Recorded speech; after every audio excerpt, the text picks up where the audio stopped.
ठीक है, तो चलिए आज की इस दिलचस्प चर्चा में सीधे गोता लगाते हैं। क्या कभी ऐसा महसूस हुआ है कि करियर बस एक ही जगह आकर रुक सा गया है? इस जड़ता को तोड़ने और रुकी हुई गाड़ी को फिर से रफ्तार देने के लिए कुछ खास सफल आदतों को समझना बहुत ज़रूरी है। आज हम उन्हीं 4 रहस्यों से पर्दा उठाने वाले हैं। एक बहुत ही आम सी उलझन है जो कई होनहार और मेहनती प्रोफेशनल्स को अक्सर सताती है। ज़रा सोचिए, दिन रात मेहनत करने और शानदार काम करने के बावजूद करियर का ग्राफ पूरी तरह से फ्लैट रहता है। इंसान वहीं का वहीं खड़ा रह जाता है, जबकि आसपास के सहकर्मी लगातार प्रमोशन पाते जाते हैं और आगे निकल जाते हैं। ऐसा क्यों होता है कि इतने स्मार्ट और मेहनती लोगों को भी अक्सर नज़रअंदाज कर दिया जाता है?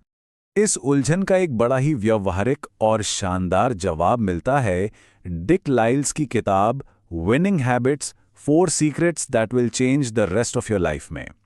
इस पूरी चर्चा में हम एल्बर्ट नाम के किरदार की कहानी के जरिए इस विषय को समझेंगे। एल्बर्ट एक ऐसा प्रोफेशनल है जो अपने करियर में ठहराव महसूस कर रहा है, लेकिन फिर उसकी मुलाकात होती है एक बेहद बुद्धिमान मेंटर एडमिरल फैरागुट से, जो उसे इस ठहराव को तोड़ने का एक नया रास्ता दिखाते हैं।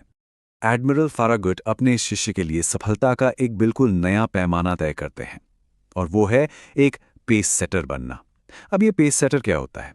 असल में यह केवल एक लीडर नहीं होता, बल्कि एक ऐसा कर्मचारी होता है जो अपने पद या टाइटल की परवाह किए बिना हर हाल में अच्छे परिणाम लेकर आता है।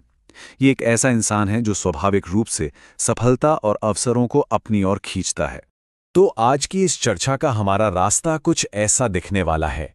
पहला, काम पर ठहरे हुए महसूस करने की असल वजह। दूसरा, पहली आदत अतिरिक्त मूल्य या एक्स्ट्रा वैल्यू जोड़ना। तीसरा, दूसरी आदत कोई बहाना नहीं। चौथा, तीसरी आदत पूर्वानुमान लगाना और समाधान करना। और अंत में चौथी आदत दूसरों को ऊपर उठाना। चलिए पहले पड़ाव से शुरुआत करते हैं, काम में ठहराव या कह लें गुड इनफ, यानी काफ़ी अच्छा होने का मायाजाल। सबसे पहले उस स्थिति को समझना ज़रूरी है जहां काम में सब कुछ सामान्य और ठीक-ठाक लगता है, लेकिन असल में वह काफ़ी अच्छा होना ही एक खतरनाक ट्रैप है। एल्बर्ट को जिस कड़वी सच्चाई का सामना करना पड़ता है वो यही है। जब कोई ऐसी जगह काम कर रहा हो जहां हर कोई स्मार्ट है और हर कोई अपना काम अच्छे से कर रहा है, तो सिर्फ अच्छा काम करना किसी को भी भीड़ में पूरी तरह से अदृश्य बना देता है। अच्छा काम करना तो बस प्रतियोगिता में बने रहने की एक बुनियादी शर्त है। रेस जीतने के लिए सिर्फ इतना काफ़ी नहीं है। और यहीं एंट्री होती है पहली आदत की, अतिरिक्त मूल्य जोड़ना, तैयारी और वैल्यू। ये उस बुनियादी जाल से बाहर निकलने का पहला सबसे अहम कदम है। ये आदत है सही तैयारी करने और अपने हर काम में कुछ एक्स्ट्रा वैल्यू जोड़ने की। एक औसत कर्मचारी और एक पेस सेटर के काम करने के तरीके में जमीन आसमान का फर्क होता है।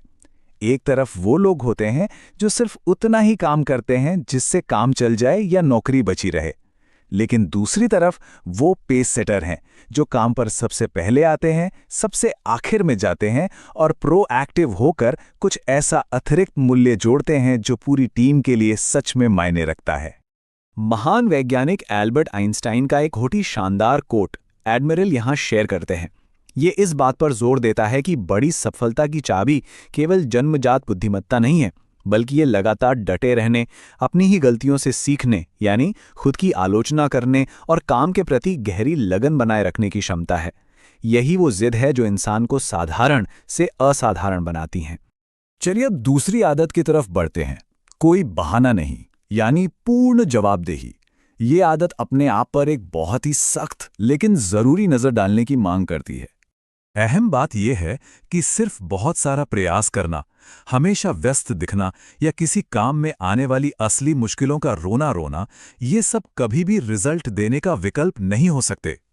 एडमिरल फैरागुट इसे बहुत ही बेबाकी से कहते हैं, गतिविधि का मतलब उत्पादकता नहीं है।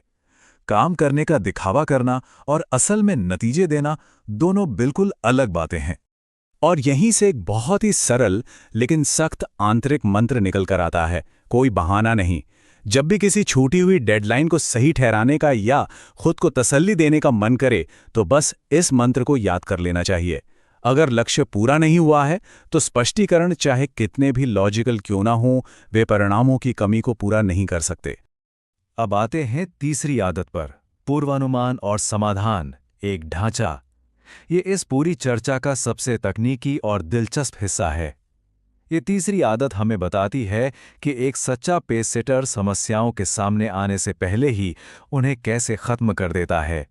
एक बहुत ही चौंकाने वाली सच्चाई ये है कि अक्सर एक समस्या को ठीक करने के लिए जो कदम हम उठाते हैं, वो अनजाने में कहीं और नई समस्याएं पैदा कर देते हैं। यानी किसी भी संस्था में ज्यादातर समस्याएं वास्तव में हमारे ही निकाले गए पिछले समाधानों का साइड इफेक्ट होती हैं। और इसी दुष्चक्र से बचने के लिए एडमिरल का 7 चरणों वाला प्रॉब्लम सॉल्विंग फ्रेमवर्क काम आता है। इसे साफ तौर पर 2 हिस्सों में बांटा गया है। पहले 4 चरण हमें सही उत्तर यानी राइट आंसर तक पहुंचाते हैं, लेकिन जब तक आखिरी 3 चरणों यानी ट्रबल शूटिंग, सही कम्युनिकेशन और सटीक इम्प्लीमेंटेशन पर ध्यान नहीं दिया जाता, तब तक वो सही उत्तर किसी काम का नहीं है। असल में सही परिणाम हासिल करने के लिए समस्याओं का पहले से निवारण करना सबसे जरूरी है। इस बात को एक सफल ट्रायल वकील की कहानी से बहुत ही बढ़िया तरीके से समझा जा सकता है। लोग अक्सर सोचते हैं कि अदालत में सफल वकील एकदम से जादू से टोपी में से खरगोश निकाल लेते हैं, लेकिन उनका असली रहस्य क्या है?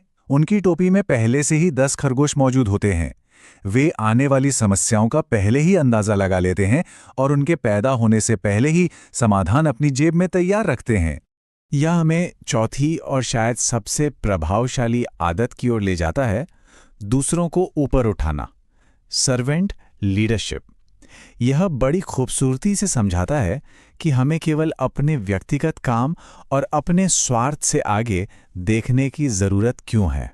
कैरियर में तेजी से आगे बढ़ने की ये रणनीति पहली नज़र में थोड़ी अजीब लग सकती है। एक युवा एग्जीक्यूटिव की सफलता का सीक्रेट था संगठन में निस्वार्थ भाव से हर किसी को ऊपर उठाना, अपने बॉस को अच्छा दिखाना, अपने जूनियर्स को अच्छा दिखाना और अपने साथ काम करने वालों को अच्छा दिखाना। जब आसपास के सभी लोग सफल होते हैं और उनका काम चमकता है, तो एक प्रोफेशनल स्वाभाविक रूप से खुद ब खुद सफलता की सीढ़ियां चढ़ने लगता है।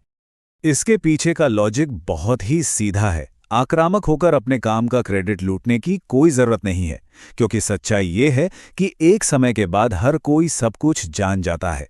समय के साथ ये बात हमेशा निखर कर सामने आ ही जाती है कि टीम में लगातार असली वैल्यू कौन जोड़ रहा है और कौन बिना किसी स्वार्थ के सबका साथ दे रहा है। तो इस पूरी चर्चा को हम एक बहुत ही गहरे सवाल के साथ समेटते हैं। ऐसी कौन सी रोजमर्रा की आदत है जो चुपचाप किसी अगले बड़े करियर ब्रेक थ्रू को रोक रही है? अब समय आ गया है अपने डेली रूटीन का गहराई से मूल्यांकन करने का। इन 4 शानदार आदतों को अपनाकर किसी भी ठहरे हुए करियर को एक नई, तेज और सफल दिशा दी जा सकती है।